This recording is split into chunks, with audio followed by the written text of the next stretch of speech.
Ensure your seatbelt is fastened tightly. Take position, brace for landing. Emergency! Bend over! Grab your ankles and keep your head down! Keep your head down! Release your seatbelt! At least once a week, somewhere in the world, this is for real. That's why flight attendants take part in these regular training drills. As passengers, for the most part, we try not to think about them. Modern commercial airlines are designed so they can be evacuated in 90 seconds.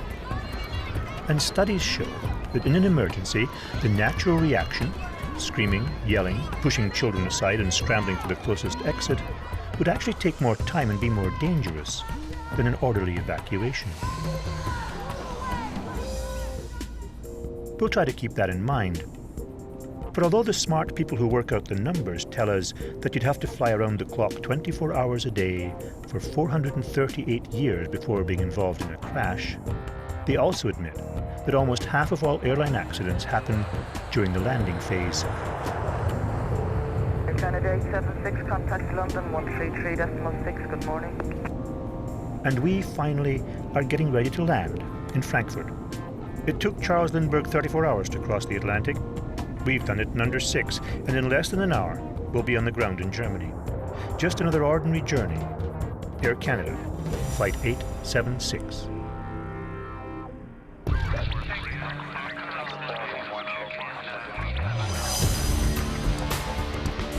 Flap 5. A whole lot of systems that might develop a problem, you're operating within a very short window. Here in approach control, you've got to work like a surgeon. And you've got to try to work exact. All of these technologies are leading us in the direction of free flight, allowing greater freedom for each aircraft to minimize delays and reduce costs. We're declaring full emergency. Full emergency now. We have got fire, uncontrollable fire.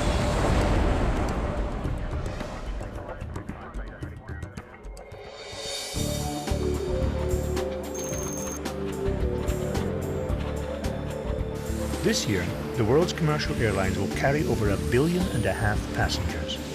In the next 10 years, that number is expected to double. The 200 of us who left Toronto for Frankfurt last night on Flight 876 have now become part of those statistics, adding to the flood of people who now take crossing the Atlantic for granted.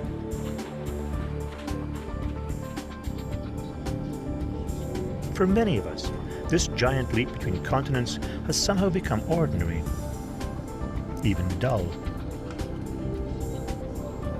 Instead of being thrilled by the wonder of it all, most of us are bored, cranky, and a little tired of sitting in a metal tube overnight. London, good morning, Air Canada 876, heavy, flight level 370. Air Canada 876, London, good morning. Yet the simple, thrilling fact is that we've just come from North America to Europe in a way which would leave past generations gasping in disbelief. And in doing that, we've taken part in a remarkable technological and human achievement, involving the skills and energies of hundreds of people we'll never see. Among them, flight dispatcher Dan Meakin. In the hours before we took off, Meakin created and fine-tuned our final flight plan in Toronto. He spent a big part of his shift monitoring our progress. Now, his workday done, he's passed us on to his replacement, Julie Mayotte. She will continue to flight watch through the Toronto night until we are safely down in the Frankfurt morning.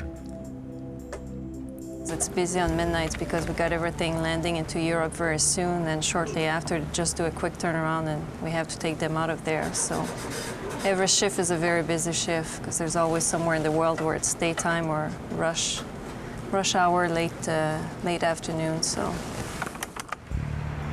even before we checked our luggage, the invisible system that makes all this work took control of us with staggering efficiency. We were shepherded through ticketing and security and boarding and finally takeoff, as though this was perfectly natural.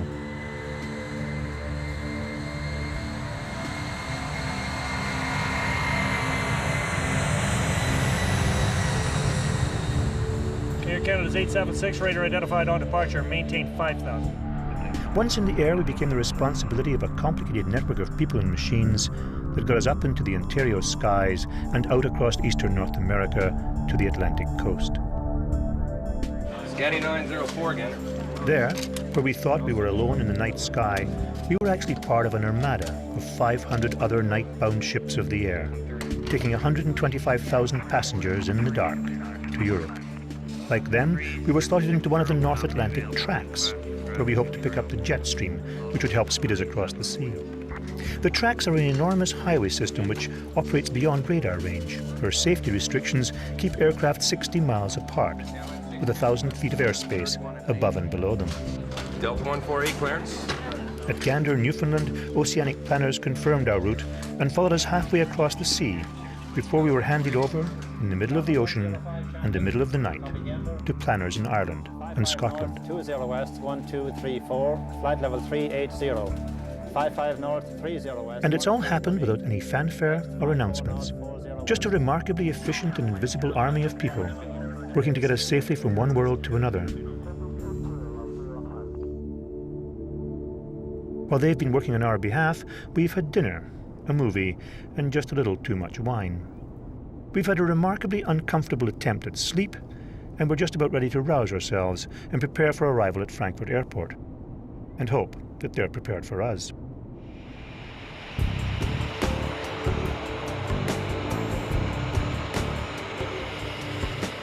In the airline business, Frankfurt has one of the great reputations.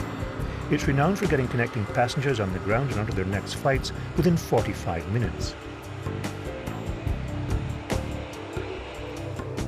This airport is a business which brings in nearly $2 billion a year. There are 60,000 jobs here, 1,100 flights a day from 109 different countries, 44 million passengers a year.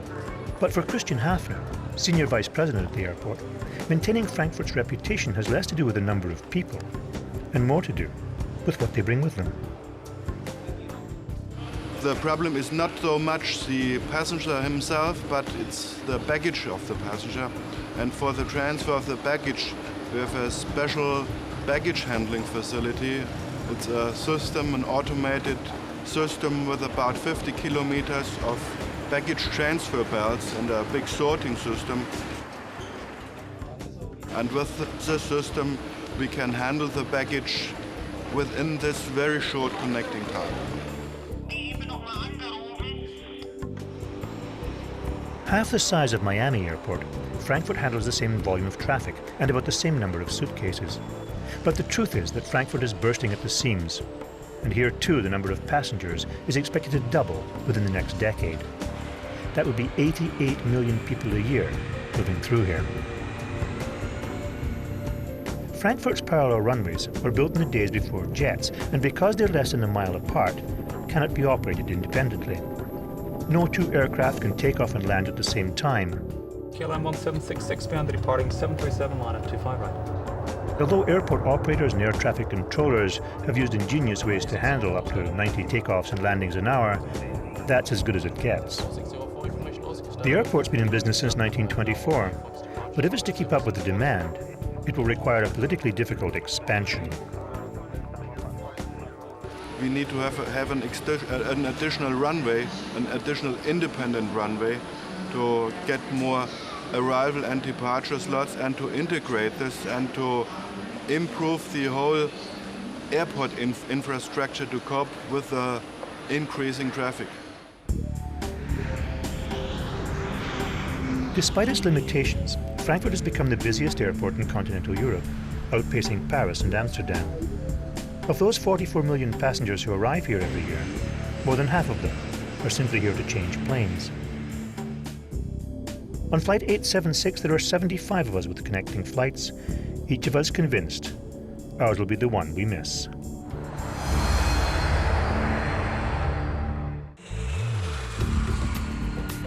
Three of the world's busiest airports, Charles de Gaulle in Paris, Heathrow in London, and Frankfurt in Germany, are within an hour's flight of each other. The real estate between them is smaller than the state of Texas. But unlike Texas, which is part of a standard continent-wide air traffic control system, here most countries claim the right to regulate their own airspace. In the US and Canada, the rules of air travel have a comparatively simple history. As aviation evolved, each country developed a nationwide system to deal with it. When the systems overlapped, they compromised. But in Europe, each individual country claimed sovereignty over its airspace. So believe it or not, we ended up with 31 nations using 22 different operating systems, each country claiming an historic right to making its own rules. We ended up with a huge, complicated mess. In Europe, airline congestion's a bad dream on its way to becoming a nightmare. Airline 503, radar heading to London, 121.22. In 1960, to try and unify the various systems, 6 European countries created one central body, Eurocontrol, to deal with the problem. They talked for more than a decade, but finally agreed on one international facility to handle all flights over 25,000 feet above Luxembourg, Belgium, the Netherlands, and part of Germany.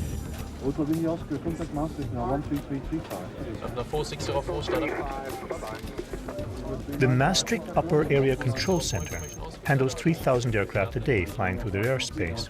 The vast majority are climbing or descending into Paris, London, and Frankfurt, but it only operates above 25,000 feet. Closer to the ground, there are still a whole series of differences. For instance, each region developed safety rules independently, so while some demand a 10-mile separation between aircraft, others might require only 5. The result is that bottlenecks are normal. 80% of delays in Europe are caused by traffic problems. That's more than double the North American figure. And in the airline business, delays cost money. If 3 out of 10 flights, 30%, are held up for 15 minutes or more, the annual cost of the European airlines is estimated at $5 billion. And that congestion has a ripple effect around the world. Master, good morning. Air Canada 876 Heavy, flight level 370.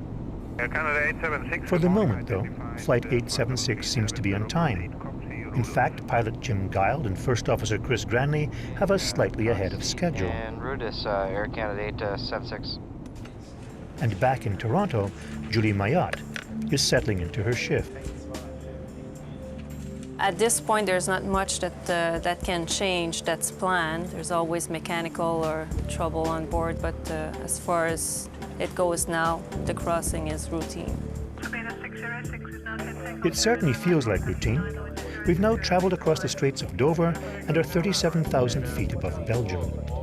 From here, it's a series of short hops between the navigation beacons and waypoints, which will guide us along some of the most heavily traveled air routes in the world. All we have to do is avoid all those other aircraft and be nice to the people whose permission we need to get this plane on the ground.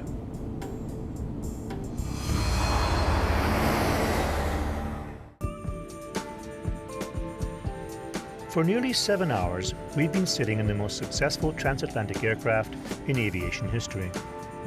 Nearly half of all transatlantic flights are now on Boeing 767s. It's efficient, economical, and can make money carrying its 200 passengers. For the airlines, there isn't the same pressure to sell the 400 seats it takes to fill a 747 jumbo jet. But it's the jumbo and its successors which are now at the core of a battle between the large aircraft manufacturers. For the aviation business is on the verge of a huge technological revolution. A revolution that has at least 2 quite distinct approaches to the future.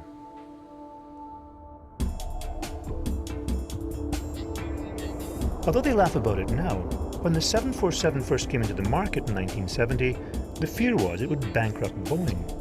No one had ever conceived of a passenger jet so large. It was a huge gamble, which paid off. To date, they've sold more than 1,100 of them, putting about $130 billion into Boeing's bank account. In the case of the 747, bigger proved to be better. But the question of just how much bigger aircraft can become and still operate efficiently is the one that gets to the very root of the differing philosophies inside today's aviation industry. A decade ago, some airlines argued that because landing slots at airports were becoming increasingly scarce, it made economic sense to deliver more passengers per slot. Others pointed out that the cost of fuel it would take to carry them and the time it would take to load and unload these passengers and their baggage made the whole thing unpractical, uneconomical. Boeing had plans to build a bigger version of the 747 capable of carrying 520 people, but they shelved those plans in 1996. But Boeing's major competitor, Airbus Industrie in France, continue to develop their own version of a super jumbo and are offering airlines a plane so large that it dwarfs all previous adventures in the air trade.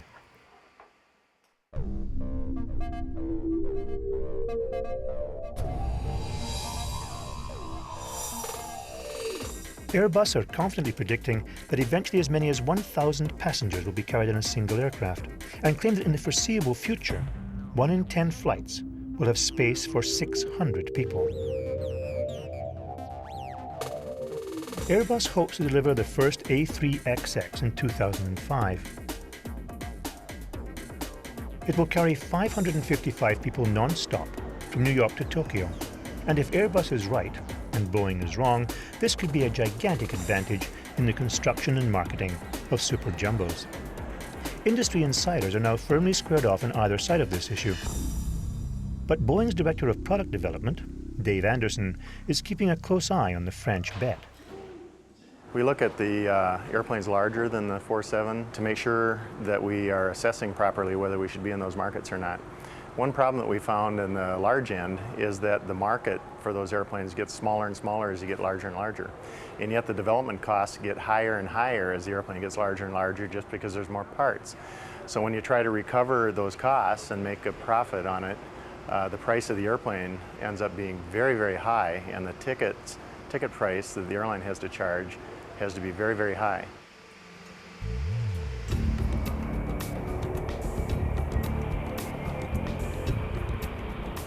If bigger is not the solution to congested airways and airports, another suggestion is for smaller but faster planes. Planes that fly faster than sound. We work with NASA primarily to solve the technical problems associated with going supersonic. So far we haven't been able to find a combination of the right materials that'll stand the high temperatures of flying supersonic and the engines that'll push the airplane that fast without making an exorbitant amount of noise on the ground. So we're still looking forward to closing that, what we call the cost, price, and market loop on that airplane before it's economical enough to build.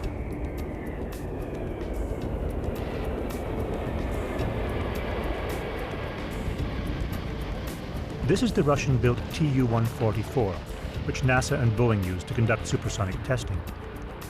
Built to rival its Western cousin, the Tu-144 is very similar to the world's premier supersonic passenger plane, the Concorde.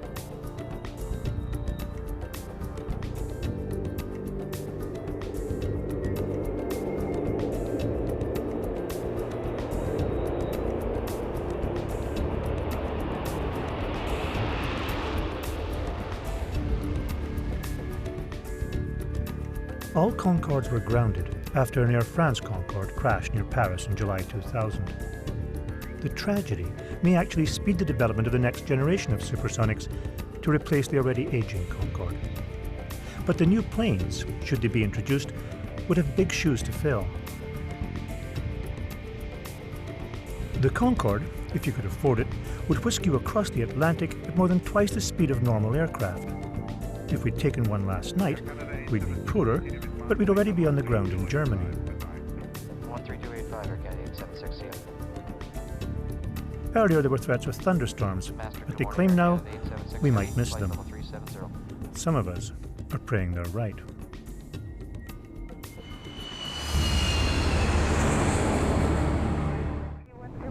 At Toka, I'll call bug up. And when we're at the bug with the flaps up, I'll call flight level change climb thrust, and if appropriate, command center. Okay, I'll make sure you get the flaps at 20. Make sure you got go-around power attitude indications. Watch how Captain Jim Guild and First Officer Chris Cranley get along. Even though they don't normally work as a team, this cooperation isn't accidental. It's part of their job. Okay, and the rest of the pre-descent check whenever you want to do it. And give you some numbers here. Both men are trained, competent flyers. Their technical proficiency is beyond question. But being able to fly is only half the equation. The other half what can lead to disaster. 146. Approach briefing is completed. Bugs are set. In early 1982, after a captain brushed off suggestions by the first officer to delay takeoff and wait for de-icing, an Air Florida 737 crashed into the Potomac River in Washington, D.C. At the time of this tragedy, most pilots around the world were just being introduced to what's called Crew Resource Management, CRM. This training method, which is now industry standard, relies on the ability to develop interpersonal skills. 60% of all airline accidents are caused by human error, and helping avoid those errors is part of Ed Jokinen's responsibility as manager of flight training at Air Canada. Pilot error. It's normally the failure of an entire system that results in an event such as an aircraft accident. You could point to the technical problem and say that caused it.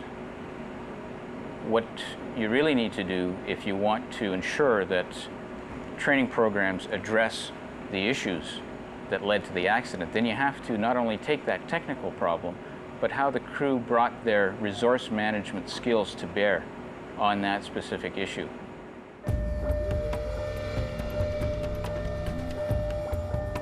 Both Jim Guild and Chris Granley and all the other Air Canada pilots are tested in a simulator 4 times a year.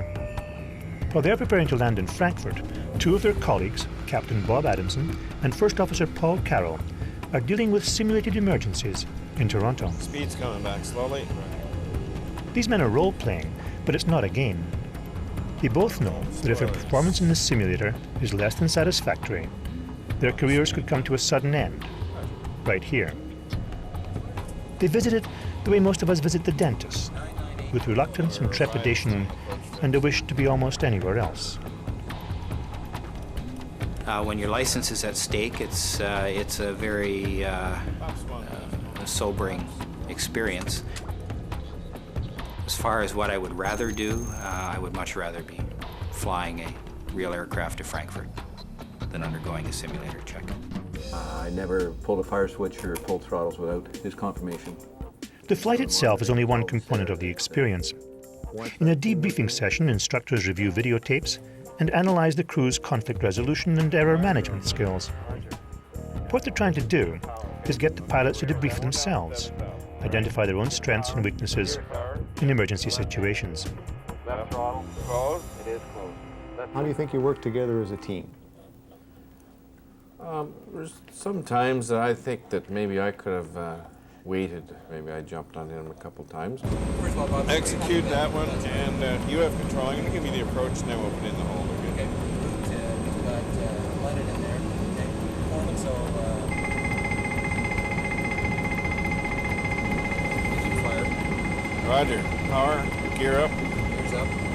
And fire drill, please. Give the power, okay? Okay, we're going down to 7,000. All right. Give the power. Gears power, up. Yeah. So left engine. Left throttle. Closed. It is closed. Left fuel control switch. Cut off. Cut off. Left fire switch. Boom. Pull it. Fire remains on. Model 1 discharge. Discharge light on. Got the timing. London Air Canada 843. We're declaring full emergency. Full emergency now. We have got uncontrollable fire. Uncontrollable fire. If you wanted the emergency landing checklist done, and I had time to do it. What are you looking for, Paul? Bob, I got the emergency landing checklist if you want it. We won't do it. We'll just do a severe aircraft damage drill when we get on the ground. Okay, I'll just, roger. Right. Yeah. I'm just saying that I think we had time to do the checklist. I had the checklist out and you said, forget it, don't worry about it. And I went ahead and did part of it anyway. Gear down. Flaps 20. I felt the priority was to get the airplane on the ground as quickly as possible. Yeah. With as little distraction with checklist as possible. And With that's the second my item, too. reasoning behind there. Yeah. Well, you're probably not going to change too many people because, as your wife has probably told you, you're not going to change. But you can hopefully realize the way you are, and that's more what it's designed to do. Reverse. How do I reverse only? Evacuate the right-hand side of the aircraft. Immediately. Evacuate. It's nice to know they have all this emergency training. Our hope is that they don't have to use it. At least not today, and not with us, as we get ever closer to landing in Frankfurt.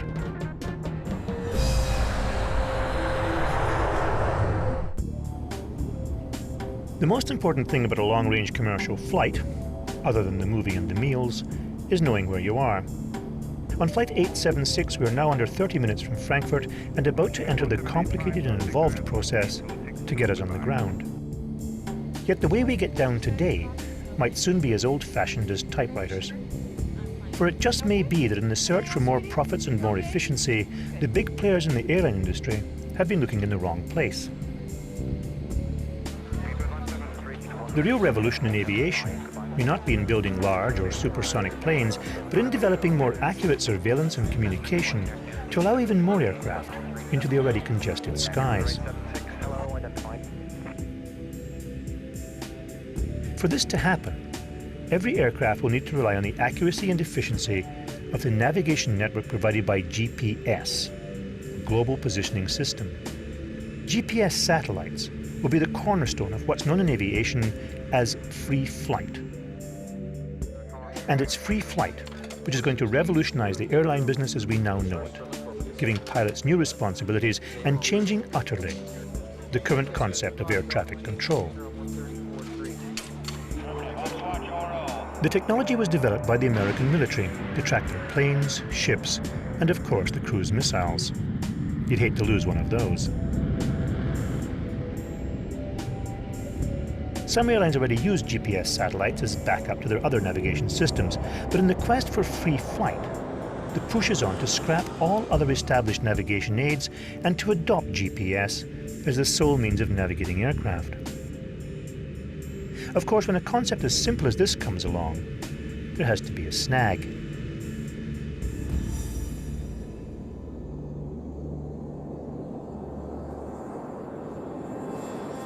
Although the available GPS is very accurate, it can give your position within more than a football field or so, but that isn't precise enough for commercial aviation. GPS signals are sometimes corrupted as they pass through the ionosphere. To improve their reliability, navigation researchers around the world, including those at NAV Canada in Ottawa, are currently testing the accuracy and integrity of what's known as WAAS, the Wide Area Augmentation System. WAAS is a network of ground stations with known and fixed coordinates, which monitor the performance of GPS signals. They collect them continually and then zap the data to a central processing center. Calculations are made to correct any original signal errors, and the new information is then uplinked to a geostationary satellite. The corrections are then rebroadcast to every aircraft in the area with a GPS and WAAS receiver.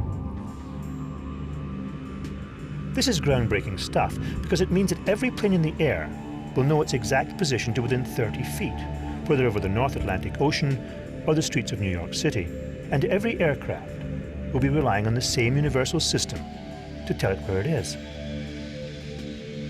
Imagine each aircraft automatically broadcasting its position every few seconds to air traffic controllers on the ground, like radar that works everywhere, even over water. In Gander, where controllers have no radar pictures of planes over the ocean, they would see for the first time where each aircraft was. That would allow them to drop the current safety requirement of 60 miles between aircraft to, say, 6. Meaning the number of jets able to take advantage of the jet stream's powerful tailwinds could increase tenfold. Over land, planes would be free to chase the best tailwinds regardless of where the established airways had been carved out.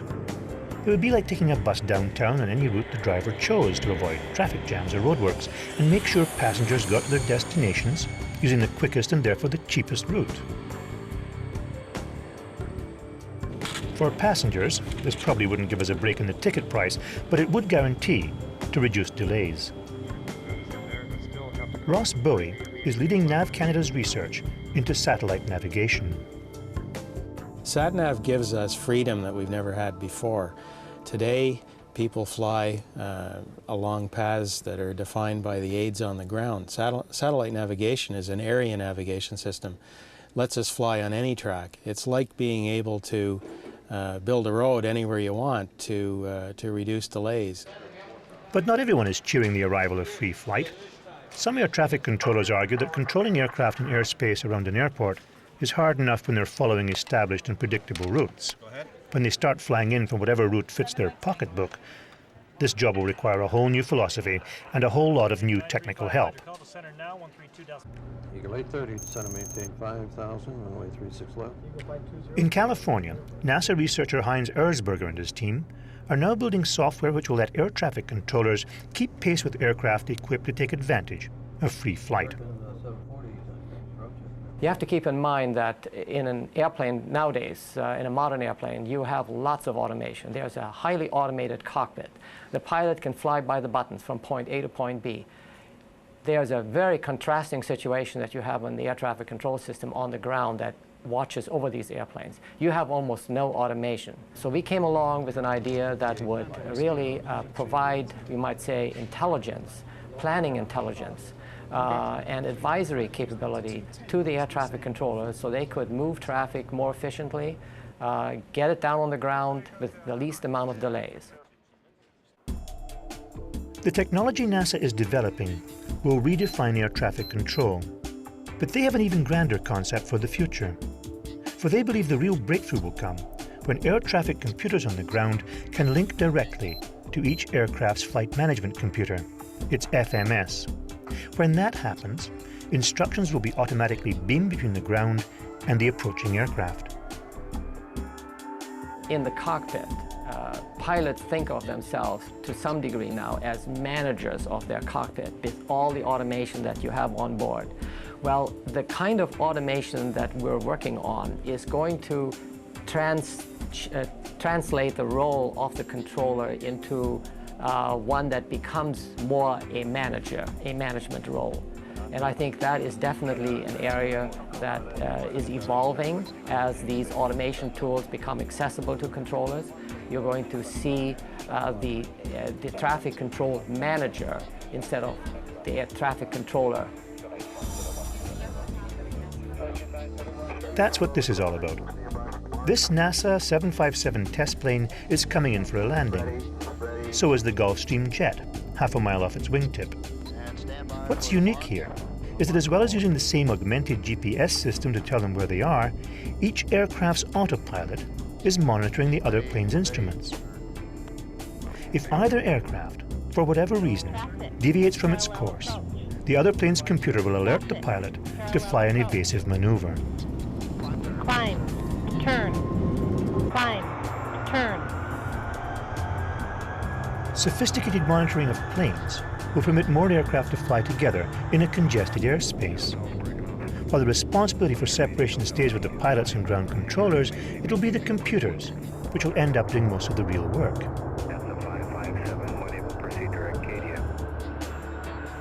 Not a bad deal for the pilots, it would seem.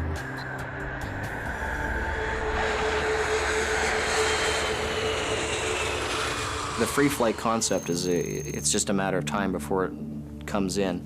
There's a lot of technologies being developed in parallel that are going to be required to be online at the same time to actually make it happen, because you really can't do it until everything is available to you. From the pilot perspective, free flight, we could go up and do it right now.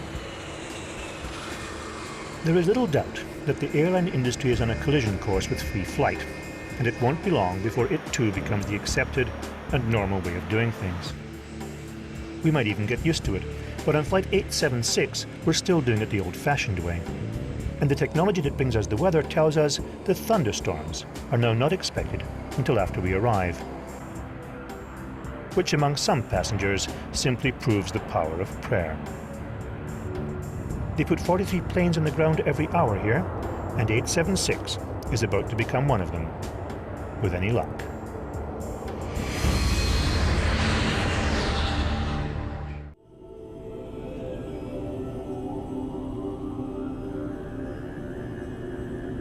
The journey's almost over. We're ready to start down. The engines on our 767 are most efficient in the thin air, above 30,000 feet. If we were to start down too soon, it would mean that more fuel would get burned in the denser air closer to the ground, and that would add to the cost. Right. 876 on the heading, start descent, flight level 330. On the heading out of 370 for 330, Air Canada 876. The aircraft's flight management computer calculates the optimum descent rate for the best fuel economy, but air traffic control aren't interested in our fuel costs. Their job is to get us on the ground, quickly and safely. Air Canada 876, continue descent, flight level 310. Continue descent 310, Air Canada 876. On the way down, we'll actually go through 3 different sets of controllers. Maastricht will be responsible for everything above 25,000 feet. Then Frankfurt area controllers will take us down to 9,000 feet when they hand us over to Frankfurt approach for the final stages. There will be the responsibility of air traffic controller Merrick Kulink and his colleagues, who see their role as being much more refined than the controllers who don't deal with the final landing. The difference between an area controller and approach controller is like the difference between a butcher and a surgeon, you know. When you're doing area control, all you've got to do is to keep your aircraft away from each other. You got your mileage that you have to do, and if it's 6 miles, nobody will complain if you're doing 12 miles or so. Here in approach control, you've got to work like a surgeon. You've got your minima, and you've got to go very close to them. You've got to try to work exact. If you're doing less than the prescribed minima, you're working illegal. If you're doing more than the prescribed minima, you're wasting space and capacity of the airport. So it's always like walking on the edge of a knife, you know. The knife edge is honed by the approach coordinator. He is the final authority in telling the neighbouring controllers when he's prepared to accept another aircraft for landing here. His job is to constantly juggle the schedules, fitting in errant flights where he can. If a flight is early or late, he'll hold them up until a slot opens up. And we are a tad early, so of course, we're going to be held up. Air Canada 876, start reducing your speed and rate of descent over Rhodos. Enter holding until time 0642. Okay, we're going to slow down the rate of descent and speed and confirm that was cleared direct to Rhodos. Affirm, and over Rhodos, enter holding until time 0642. Okay, over Rhodos, enter holding, expecting further 0642, Air Canada 876. Holding means that planes will be stacked, flying in a large racetrack pattern at a prescribed altitude. They're separated by 1,000 feet of airspace. New arrivals enter the holding stack at the top and are gradually worked down as the stack is emptied from the bottom. Call me 100 above the minimum. I'll call landing or go around in the event of missed approach. Climb straight ahead to 2500 after passing Fox Whiskey NDB. Continue climb to 5000 when crossing 4000. Left turn to CHAVOR. Right 110 Air Canada 876 110. With planes coming and going here every 40 seconds, approach controllers have to process a lot of information very quickly. To get the proper spacing between the various aircraft, they have to know which type of plane they're dealing with, its maneuverability, how the weather will affect the runway surface. Canada 876, descent flight level 70. As we get closer to the ground, the job gets trickier. Flap on, please.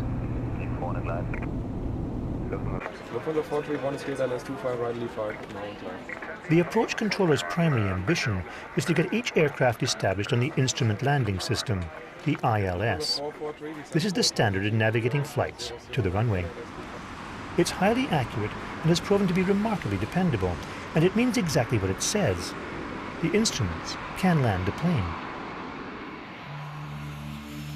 Think of it as an automated ski slope, 10 miles long, with a 4,000-foot drop, where skiers follow each other in single file and are kept equal distances apart. The ILS's key ingredient is a localizer, which sends out 2-directional signals in a fan-like pattern. Where these patterns overlap provides the aircraft with its landing line. The ILS also creates a glide slope, which angles up from the runway at 3 degrees. 4 miles from the threshold, a radio beacon confirms the distance to touchdown.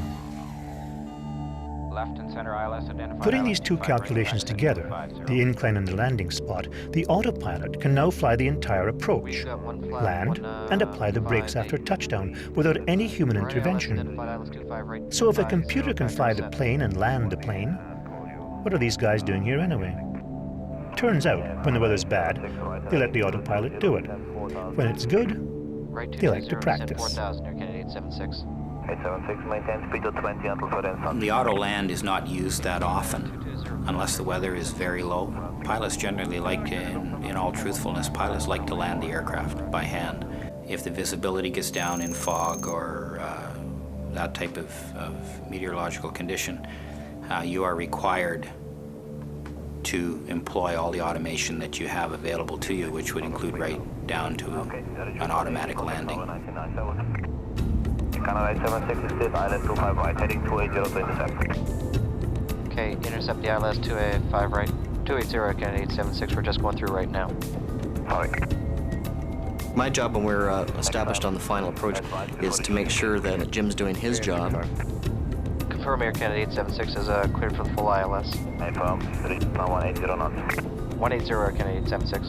121 Fox, digits to 170. I'll be selecting all the what we call the ancillaries for him, the flaps and landing gear, on his call based on what he's trying to fly the airplane like, and based on what more normally what air traffic control is telling you to do, speed-wise, to try to make you conform with the rest of the traffic out there. Canada 876, keep 180 until the outer marker, contact tower 119.9, bye-bye. 180 to marker to tower, Air Canada 876, see you. Number 4522, winds 180, 10 knots, clear takeoff to 5 round jump. Tower, Air Canada 876, 25 right. Canada 876, good morning, wind 190, 11 knots, continue approach. Canada 876. As you approach that outer marker, you configure the aircraft in the landing configuration, so you have landing flap down, and you slow it back to the approach speed. Flap 20. Before landing check. Gears down, cabin's alerted. Altimeters 1005 millibars. 1005 set. Spoilers, speed brakes, air flaps, landing gear, a whole lot of systems that might develop a problem you're operating within a very short few-minute window. 3 green, spoilers armed, flap 30. So I'm in the back of my mind, I'm also reviewing, taking a look at my approach chart to review, like, okay, if we have to go around here for any reason, am I ready for it? What do we have to do? Lever 3 greens, spoilers armed. 4 landing check is complete, altitude checks on the way by. Mr. Approach altitude 5,000 feet is set. 30 flap to VREF 134. Canada 876, wind 210, you're to land runway 25 right. And then the last couple of feet is pretty much up to the guy flying. 100 above, roger. Minimum runway is in sight, landing.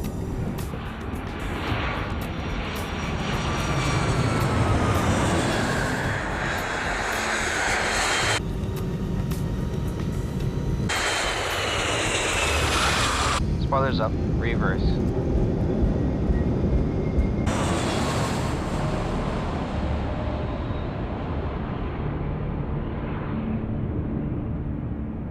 Knots. Canada 876, right off and locate the apron 121.7, goodbye. Right to apron 21.7, Air Canada 876. We're down.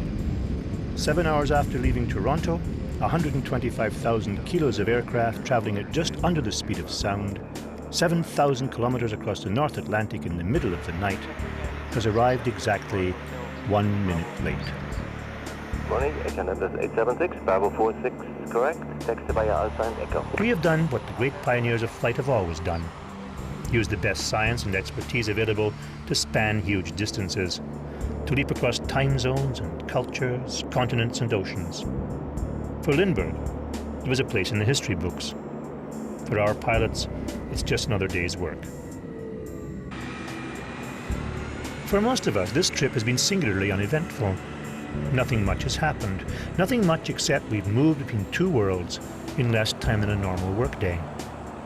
Nothing much except we've taken part in this remarkable marriage of modern technology and spectacular human endeavor. Nothing much except what was once impossible has become, in the matter of a lifetime, a common, everyday, boring event. The modern wonder, this chariot that brought us here, has already changed its identity. Flight 876 is over.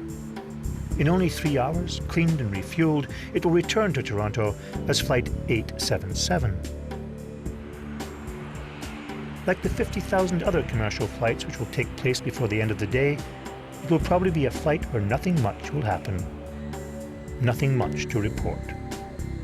And that, ladies and gentlemen and fellow travelers, is the major wonder of it all.